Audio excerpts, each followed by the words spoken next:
From Cortland, New York, America's smallest small city, it's the Nerd Bomber Podcast, featuring the best news, entertainment, and related discussion that pop culture has to offer.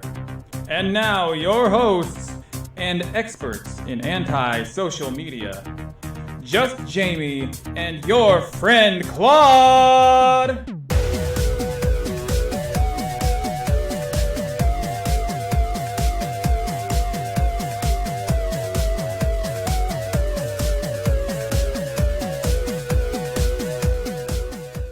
Ladies, gentlemen, millennials, welcome to the Nerd Bomber Podcast. I am your friend Claude, here as always with... Just Jamie. And today's show is about video games that were so cool, they almost made us switch consoles just to play them. But first, let's boldly go over to Just Jamie and find out what he's been doing recently. I did a cool thing. Oh, yeah? You want to know about it? Kinda. So, William Shatner has been on tour lately, doing screenings of, I think he's always doing Star Trek II, The Wrath of Khan. And we actually talked about Wrath of Khan a little bit because in a previous episode recently we talked about Star Trek The Motion Picture and how that movie kind of sunk the franchise. So they made Star Trek II on a minimal budget. The TV department made the movie, but it ended up being kind of the most iconic of the Star Trek movies. So he is taking this movie on the road. He's doing screenings of it at not movie theaters, but auditorium theaters. And then he comes out and does a little talk Q&A afterwards. So we went to the On Center Heinz Krause Theater in Syracuse, New York, and saw a screening of Star Trek II: The Wrath of Khan, my wife and I. And afterwards, we watched and listened to William Shatner. Excellent. I saw that being advertised and really wanted to go. And had no idea you were going, and then saw your social media posts and called you a couple of choice names. Yeah, it was a little bit of a spur of the moment thing. We kind of like we should just do this because the man's almost 90, and it's just an experience that you're not going to necessarily get a chance to have again. So, and we went. It was totally worth it. He is a really good storyteller. I have a feeling these stories are very rehearsed. Some of them, I'm sure he tells them, and has expanded upon the reality of the stories over the years. Although at least one of the stories turns out to be pretty true because there's, the YouTube evidence of it going down the way he tells it. And but he's still like a very high energy guy for a guy who's almost 90. He's walking around the stage, going backwards, going sideways, telling his stories in a very animated fashion. He really could have done it all. They had an MC there, a local radio guy. I don't know who he was. But Shatner really could have done it on his own, I think, because he just was mostly telling stories. And it was a really good, really enjoyable thing. I am definitely really glad that we went. An unforgettable experience for Trekkies of all generations. Cool. Well, listen up, Hollywood. If you've ever played a character in a classic movie, Jamie's got his eye on you. And next time, I'll let you know ahead of time. The least you could do. Speaking of classic movie characters, that brings us to this week's installment of... 3, 2, 1... Pop. 3, 2, 1 Pop is the part of the show where we take 3 current pop culture headlines and rank them as we see fit. And coming in at number 3 this week, the previously announced Obi-Wan show for Disney Plus has been delayed, possibly up to and including at least a year. Reportedly because Lucasfilm president and Obi-Wan producer, the notorious Darth Kathleen Kennedy, was not happy with the scripts that were written for the series. And how about that timing, huh? It's really something. According to one headline, the crew was sent home, which means they had reached production stage. And so that really puzzles me, actually, that things got this far. Yeah, they hired a crew. Yeah, they hired a crew. They were ready to go, it sounds like to me, before the rug was pulled out from under them. So that really is a puzzling thing to me, that the process got... I don't know the details. I'm not there. But the fact that they got so far along and then pulled the plug on it, postponed it, whatever, that's a puzzle. Yeah, it appears in late-breaking information that in addition to pausing to re-examine the scripts, They're also planning to reduce the number of episodes that were planned. It was originally going to be 6, and now it's going to be 4. Okay, so I'm not going to jump on any opinions for that. I mean, I'm always of the mind that whatever the story you have is, when it comes to these sort of legacy or A-level series that you see now on television streaming services, cinema quality. Right. Whatever the stories you tell, you make as many episodes as it takes to tell that story. You don't need to stretch it out to reach a certain number of minimum episodes. You don't need to make it. You just make whatever you need. If they only need 4 episodes to tell the story, I'm fine with that as long as the story's good. Well, it's interesting how, in the wake of The Mandalorian being so well received, the expectations for this are pretty high. People are excited that Ewan McGregor is coming back to play the role, and now that they're announcing that they're pausing it to really make sure it's even better, are they just setting expectations way too high? Yeah, I didn't think of it in that way. Yeah. They're saying, we're going to make this even better. It's going to be so good. I mean, because, again, you mentioned The Mandalorian. The most recent movies have been divisive. Let's just say that. Right. But when The Mandalorian came out, it was met with pretty universal positive reactions. So, yes, they've set themselves a reputation that TV is the new place for quality Star Wars programming. So not only does this new show have to try to meet that expectation, but they've doubled down and said, hey, we see what we have, and we're going to make it even better before we show you. Right. Well, I guess at the end of the day, they're trying to make it better, so let's all do as Obi-Wan would do himself and look at the light side. He never said that. I didn't think so. Coming in at number 2, the 2020 Royal Rumble, WWE's annual Battle Royal-centered pay-per-view event, happened last night as we record this, and it was long.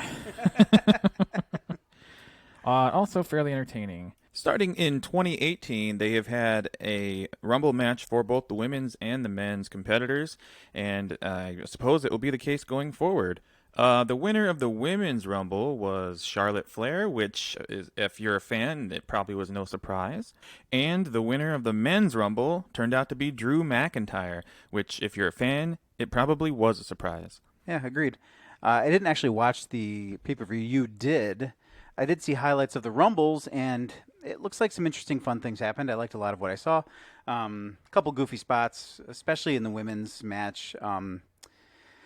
There's 3 things that happen in the women's match that are a little bit tougher to deal with. One is the return of stars from a certain era that is, of women's wrestling in WWE that maybe wasn't quite as Athletic?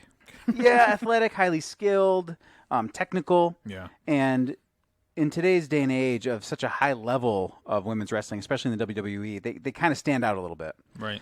And then the other two was a couple of, one was like a cheap pop. They brought Molly Holly out as her Mighty Molly superhero character, which I thought was a little bit goofy. And then they did a comedy spot with Santino Marella coming out as Santina. And I just thought that seemed a little bit out of place. But overall, it looked like a good show. It looked like a good performance. I'd like to see a new face other than Charlotte Flair. Right. But again, like you said, it comes as no surprise that they're going to try to get as much, because that means that she can challenge for a championship belt, having won the Rumble. Yep. So the obvious thing to do, although they could prove me wrong, but the obvious thing to do is to reignite her feud with Becky Lynch. It was the hottest thing in wrestling for a little while. They're kind of the two top women stars in the company right now. So I've kind of had my fill of that feud, but it comes as no surprise that that's the direction that they seem to be going. Yeah, they like the tried and true in that company. And the other event of note was the return after nearly a decade of the rated R superstar, Edge. Who's it going to be? You think you know me? No way. Oh, my! You gotta be kidding me. The rated R superstar! Edge is here! Yeah, that kind of came as a surprise. I mean, I don't know how much of it. It's been rumored for a while that he'd been cleared to return and it was going to happen. And I think he had sort of dismissed that in terms of in-ring. Right.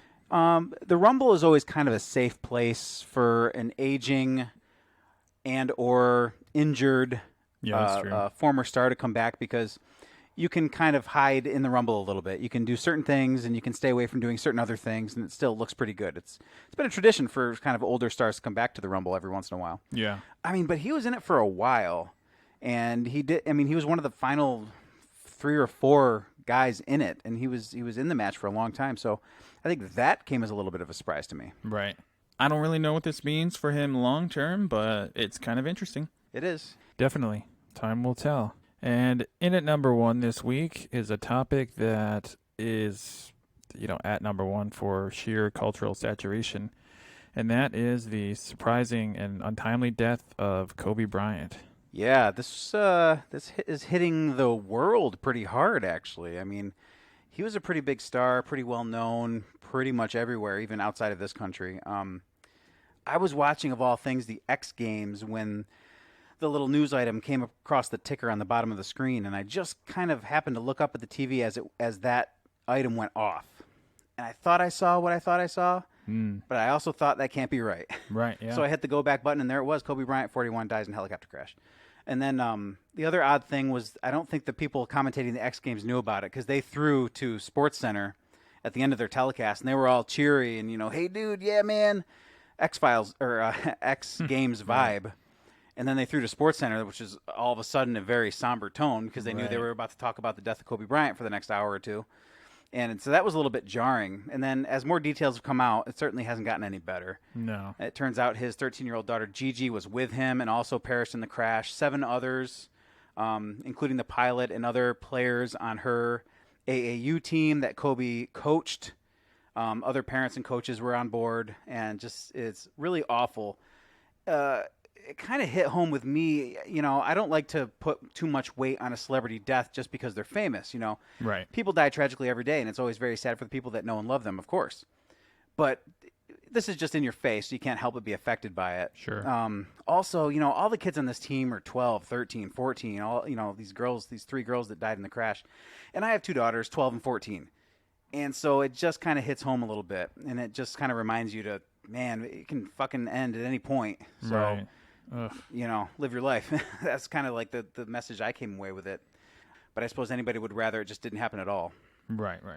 Best thing we can do now is move forward in life and with the show. And that brings us to today's main topic. We're going to be talking about some video games that were so great, they almost made us want to jump to a different console than the one we owned just to get a chance to play them. So I'm going to start it off, and my first pick goes back to the days of PlayStation 1 versus Nintendo 64. I was a 64 owner and never really was enticed by anything on the PlayStation until I worked at Toys R Us. And, we always had the demo system set up.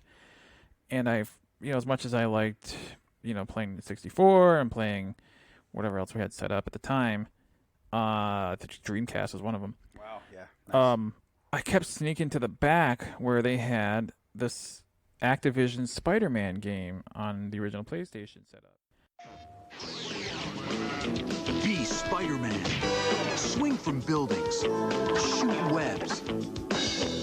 Bring down the bad guys. And for the first time ever, you have all his cool spider powers. Jim, the garbage isn't going to take itself out. You don't just play it, you live it. Jim? Spider-Man the game. Rated E for everyone. From the creators of Tony Hawk's Pro Skater. PlayStation. I think it was the first example of that type of game where it was kind of freely swinging through the city, and it just kind of captured the dynamic of Spider-Man really well. And it became addictive. And it was the one game where I was like, wow, this is actually really enjoyable for me. Yeah, that game has reached kind of iconic status. I mean, it was obviously the first time Spider-Man had been properly represented in a video game. Yeah. Everything else was side-scrollers, but the whole point of Spider-Man is his dynamic movement. Even as he comes from a still image media of comic books, it was always about dynamicism. Is that a word? Yeah, extreme poses. Yeah, poses and swinging and movement. And the fact that you had 360-degree, 3-dimensional control of him in what kind of was an illusion of an open world. Right. and one of the early games of its kind. It was a big deal, even with the short draw distance and the fog that was always seemed present because they just couldn't render those buildings in the distance. Exactly. But yeah, it was pretty. I mean, I don't know how groundbreaking it was graphically, but they were doing something pretty different. Yeah, it's more about the mechanics kind of breaking ground than the visuals. Right. So I'm gonna go now. So, I didn't have like video game systems as a really little kid. I never had a Nintendo, never had a Super Nintendo, never had a Genesis.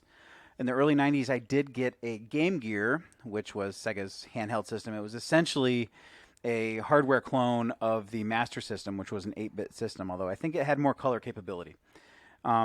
And as a kid, I was fooled into thinking that it was a 16-bit system. I didn't recognize the difference. Right. But when you look back at what the Master System had, they had a lot of games that looked pretty damn good. Yeah. For Sega Master System, and like I said, the Game Gear was a clone of that hardware. And I really enjoyed it. Got a lot of play out of it. Loved Captain America and the Avengers, G-Lock, Madden, what have you. However, we had a mutual friend, who had a Sega Genesis back in the day, and he had a couple of oddball games that really made me want a Genesis. The first one was RoboCop versus Terminator. Oh, yeah. The classic side-scroller.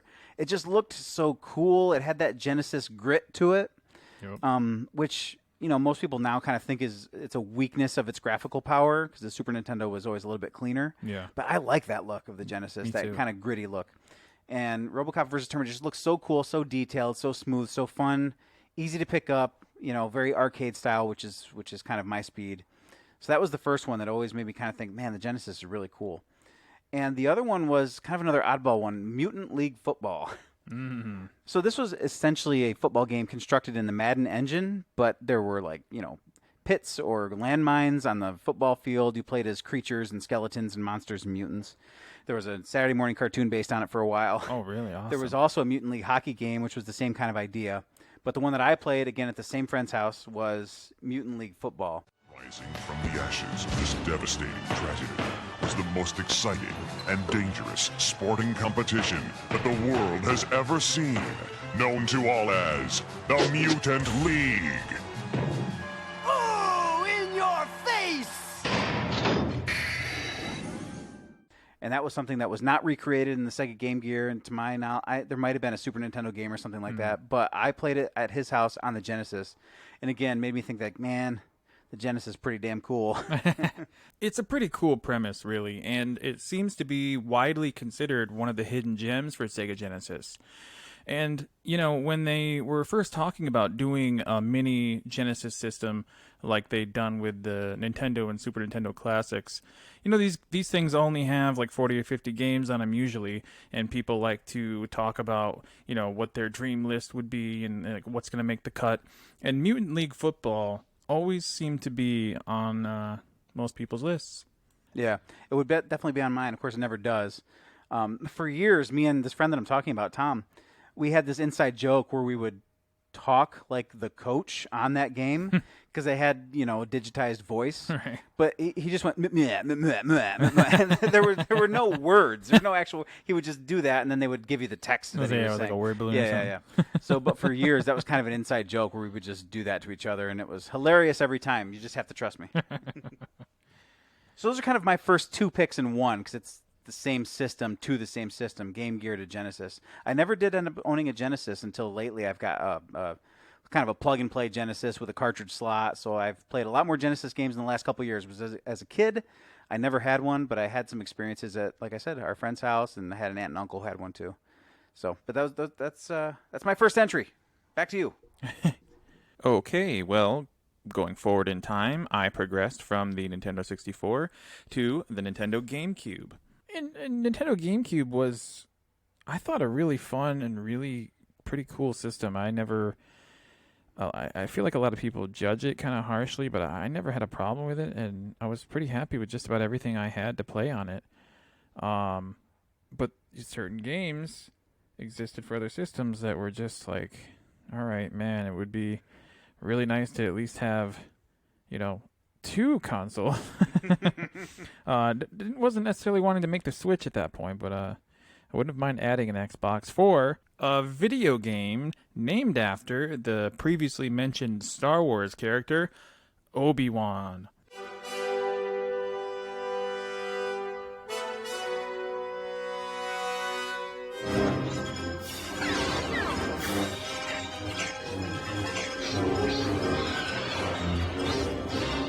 released by LucasArts in 2001, and much like the Spider-Man game for PS1, this was also kind of a groundbreaking first for the Star Wars characters, in that after years and years of wishing and hoping and dreaming, finally here was a game where you could control a Jedi and do the Jedi things and control a lightsaber like the way you could in any other sword fight game. And for whatever reason, up until this point, that wasn't really an option. You had versions of that, and it was very like limited. And you had games on the Xbox, even like Knights of the Old Republic, where they were sort of overhead role-playing games. And then they would have cutscenes where you'd see other, like, the computer do the lightsaber stuff you wanted to do. Right. But this is like, it gave you full control, and like, you even had like practice little tutorial missions to learn the Jedi powers and things. And it was just really satisfying, and I still enjoy playing it now, all these years later. Yeah, I have zero experience with that game at all. So I don't have much to say about it. I mean, who didn't want to be a Jedi? Everybody did. And the thing is, like, up until that point, basically, you had either side-scrolling Star Wars games, which, similar to Spider-Man, like, never quite really capture Star Wars fully. And there were a lot of space battle simulator type games based on Star Wars mythology. I mean, some of the most popular ones were actually, like wireframe vector graphics, Star Wars fighter games from years before. Right around the same time as the game you're talking about was things like Rogue Squadron and Shadows of the Empire, which were mostly space shooters as well. And I like both of those. Yeah, that's my number 2. What else do you have? All right, so I'm going to take a step back in generations now from where you are. I'm going to go back to N64 and PlayStation. Now, nice. In the mid-'90s, I was a PlayStation owner, and I became a PlayStation devotee, so to speak, at that point. Although I would later have a GameCube. I never had an N64. I never really had much desire for one. The controller was weird. Some people love it. I never did, of course. I know that's a big... Go ahead. I love it. Of course. It's divisive, though. I mean, for sure. It's very unique. Yeah, so... And I never had it. And again, this goes back to the same friend, Tom. He had an N64. I would go to his house, and that's what we would play. And the one, again, it's kind of an oddball pick. The one game that kind of was like, man, I wish I could have that experience on my PlayStation was this game called San Francisco Rush.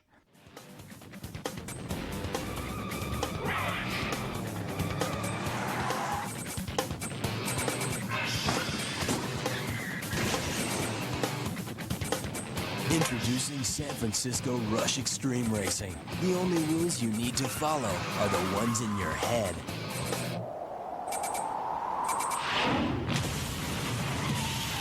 San Francisco Rush for Nintendo 64 and PlayStation consoles from Midway. I mean, at this point, the game doesn't have much of a legacy or a footprint. People don't remember it in any particular way. But what I remember about it was once you got going, you hit the ramp or the guardrail or another car, or you did things just right, you'd end up on top of buildings or inside parking garages or driving through office buildings. It just seemed like this. It wasn't at all an open world game, but the world of the racing felt more open than I'd ever experienced in a racing game before. Right. Usually very limited. Most games are very limited to the track. And on this game, you probably weren't that far away from the track, really. But it made you feel like you were just careening wildly into all these different directions, into different places that it almost seemed, it felt like it was built into the game. You were not breaking the game, but it felt like you were hacking something, like you would find yourself somewhere that you weren't supposed to be, in an alleyway or a side road or something like that. And there was nothing like that on PlayStation. They would release, this game came out in 97 for N64, and they would later come out, a version of it would come out the next year for PlayStation, and I rented it and I tried it, and it was nothing. Really? It was nothing like the N64 version. It was just a very, very much kind of a straightforward racing game. And as a straightforward racing game, it was inferior to the likes of Ridge Racer or Gran Turismo. Mm. But as this sort of like wild, crazy experience where you found yourself in all these weird predicaments, that was a whole different experience and a lot more fun. Yeah, I remember playing that too. I'm pretty sure our local Walmart had the arcade version for a little while.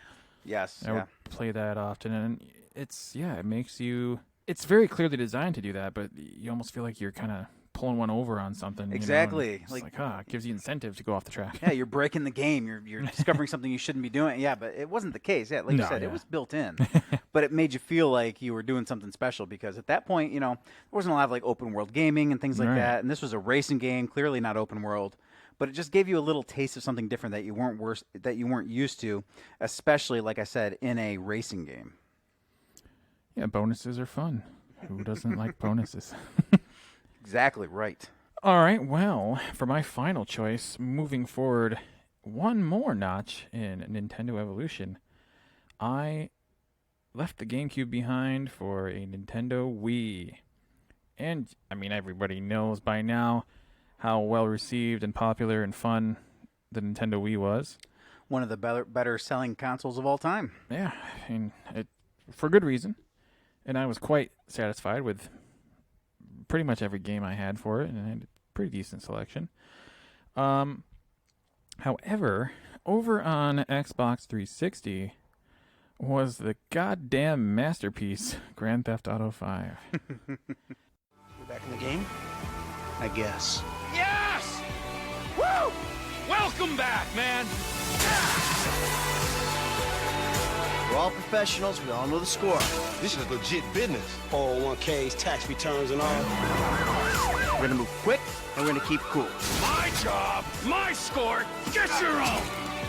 You are alone, you pathetic psychopath!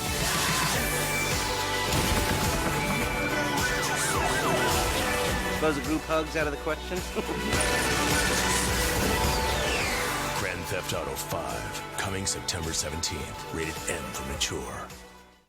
And, it's totally different purposes at this point for these consoles. We've left the era of a game being split into multiple versions to try to basically be the same or similar experience on each of the competing consoles, like you would have in the Super Nintendo versus Genesis days. Right. Wii is just designed for a totally different type of play and totally different gaming experience. But what Grand Theft Auto 5 offered on the 360 is, I believe to this day, one of, if not the greatest gaming experiences of all time, because it's massive. It's so comprehensive. It takes the idea that you were talking about with San Francisco Rush and just it expands it trillion-fold. There is literally something hiding every 5 inches in the game, that you can explore and go off the main mission and main purpose. But also, there's something in it. There's like a small version of almost every type, every category of video game is represented in this game. There's like a miniature version of like a Call of Duty type game built in, and like the Sims type experience, and basically racing games. You're stealing cars and driving around the streets of LA, and espionage missions, and you name it. And there's like side missions to like strip clubs and stores and things you can just buy, and it's basically like you're playing somebody's life, or at least the movie version of it. And boy, is it capable of stealing hours of your life. You'll never get them back. No. Yeah, I've never played any of the Grand Theft Auto games. I got out of the modern gaming space after like the PS2 era. Never had a PS3, never had an Xbox One or an Xbox 360, never had a PS4 or whatever other systems kind of were in that mix. I've only just recently finally got a Switch Lite, which, it barely counts as a modern console. The Switch is kind of in a different space than the Xbox or the PlayStation because it's serving a different market. It's an underpowered system. But there are, open world sandbox type games available on it, and it's kind of a good opportunity for me to get involved, although, there were, like, the first, it's not up to what GTA 5 was, but there are some of the classic GTA games are available on PS2, and I have thought about, grabbing them from a retro game store and giving them a run as a taste of what is possible in those types of games, to see if I would enjoy them. Right. And then maybe, upgrade to what you describe as one of the best of all time that, again, I've never tried. Yeah, it is. I truly believe it. And, once you get in there, I'm not sure I'll see you again. Back to you. Back to me. All right. This last one is a game that I never played, but always kind of intrigued me. It's Halo for Xbox. When it seems like all is lost. When it feels as if you have no hope. When you are outnumbered, overpowered, and they've got you cornered. That's when you realize your last best hope is you.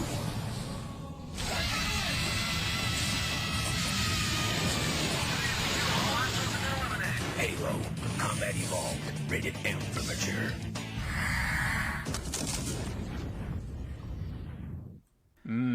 A big one. Yeah, it is. It was maybe before GTA 5. Halo would have been considered sort of like the game series of any time after 2000, maybe. Definitely. I've never played a lot of the first-person shooters. I still haven't, and I still have not dove into Halo to this day. But at the time, this was, I had a PS2. PS2 didn't have anything to really compete with this. Games like Time Splitters or Red Faction really weren't quite doing it. I tried Killzone, but that's a first-person shooter on rails. Halo was a little bit more open-ended than that. And so the PlayStation just really didn't provide that experience. And I never did, like I said, I never did make the move. But it was close. The only thing that held me back is that, I have not played a lot of first-person shooters. It's not really my preferred game style. But it was just so ubiquitous in the culture at the time. That's what almost pulled me in. But, in this day of modern gaming and downloadables and re-releases, etc., I'll probably get my chance. I've played Halo.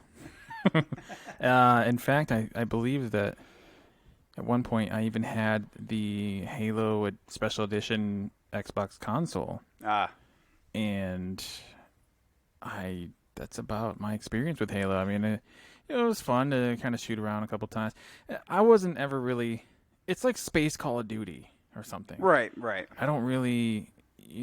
I liked GoldenEye and stuff back in the N64 days. That was a groundbreaker. Yeah. But this is kind of an evolution, Yeah. GoldenEye might have been the gateway drug for Halo. Sure. I mean, I think the aesthetics of the thing are what appeals to me. I have no interest in playing Call of Duty or sort of a military-based game that takes place like in the real-world military. Right. I don't have any interest in that. I like the sci-fi setting because it's not in the real world. The whole point of video games sometimes is not to be in the real world. So, although I like sports games, so I guess that's whatever. Whatever. My point is, like, the aesthetics of the thing are what drew me in. So that's why, like, I could play first-person shooters on the PlayStation 2 when I had that. They were available. But, Halo just looked different. It looked like something that appealed to me more. It seemed like the heir apparent to something like Doom, that is. Right. The kind of the macho space marine type of thing going on, fighting aliens. Yeah. Or, well, in Doom's case, I guess it was demons. But it still seemed more closely connected to something like Doom to me than it did to something like Medal of Honor. Sure. Or Tom Clancy games or whatever. So, again, I never did make the move, but it was tempting at the time. And, of course, like I said, I've been away from modern gaming for years. I got into some retro game collecting and things like that. I've only recently sort of jumped back in kind of in the shallow end with a Switch. But there's some stuff on there, and I'll have my chance to play. I just recently downloaded Doom 3, which, again, is almost a 15-year-old game now. But it's definitely the most advanced first-person shooter I've ever played, which tells you something about the level of modern gaming that I've been taking part in over the last decade. Right. Well, that is the beauty of your own personal video game journey. And our journey for this topic has come to a close. But last night was not only the Royal Rumble, it was a big night in music. That's what they call that. Sound that is melodic and is purchasable. The 62nd Annual Grammy Awards were held last night, and some pretty interesting things happened. Why don't you tell us what they are? Yes, while you were watching the Royal Rumble, I was watching the Grammys. The big takeaways were that Billie Eilish won all 4 of the Big 4 awards, which are Record of the Year, Album of the Year, Song of the Year, and Best New Artist. It was, of course, she was nominated in all 4 categories, so a win or 2 wouldn't have been surprising, but to see her make the clean sweep was a shock to a lot, including her. Right. She could be seen mouthing as they were going to the last one, "Please don't be me." And I think she was pretty legitimately surprised and a little bit embarrassed. It seemed legit coming from her. I wouldn't expect too much platitude from Billie Eilish. So I think it was legit. And also, in addition to her winning those big 4 awards, some of those along with her brother Phineas, because he serves as writer, producer, etc. on her music. He won 2 Grammys for. He won an engineering award and a Grammy for producer non-classical. So they kind of cleaned up this year. It was kind of impressive. Yeah, I also heard that she's not only the youngest person to ever do that, she is the first ever female to ever win all 4. And the first person since, believe it or not, Christopher Cross in 1981 to have done that. Yeah. So that means none of the heavy hitters have done that in the meantime. No Michael Jackson, no Whitney Houston, Right. no Beyonce. So that's pretty impressive. It is. It was really surprising, actually. There were some other deserving things up for awards. It's modern pop a lot, so it's not something that I'm listening to very heavily or know a lot about. But I do listen to Billie Eilish. I do like her music. I like what she has going on with her brand of pop, which is very dark and moody and different and a little. So I appreciate what she's got going on. So I was pretty happy about that. I was glad to see something that I knew actually win an award, because it doesn't happen a lot with the Grammys. One thing that should be mentioned was she had a performance at the Grammys too. And of course, with her music and her videos being very different, unique, her performance was a ballad. It was just her singing this very soft, controlled ballad with her brother playing the piano. So I think that was kind of a little bit of a creative risk, because the expectation would have been for something different, but she totally killed it. So that was good. Other high points were a performance by Tyler, the Creator. He does a really, it makes me kind of interested to dive more into his catalog, because he won a rap award, but he even says, his music shouldn't just be categorized as rap. It's something different. And what I saw was very, very unique. I mean, he was rapping, but he was also doing some sort of hardcore growling and heavy low end, Right. some droning sounds with like a heavy sort of down tempo beats. I really liked it. Lizzo had a great live performance, as you would expect. Played a killer solo on her flute. Lil Nas X. So The Pink Cowboy? yeah. So he released this song, Old Town Road, this past year. Oh, that's who he is. Okay. Super, super overplayed. All the tweens like it. My kids love it. Yeah. And I was kind of like, okay, whatever. Billy Ray Cyrus, I get it. It's kind of a gimmick. He came out and did a live performance of that with Cyrus, with this South Korean boy band called BTS, which looks like, oh god, they got those. looks like a parody. But I gotta tell you, it was a good performance. Brought down the house. It did. It really did. Everybody was into it, and actually, the original Nas came out and rapped too. So they had Big Nas and Little Nas. Wow. And I have to say, he kind of won me over with that performance. It was, it was kind of cool.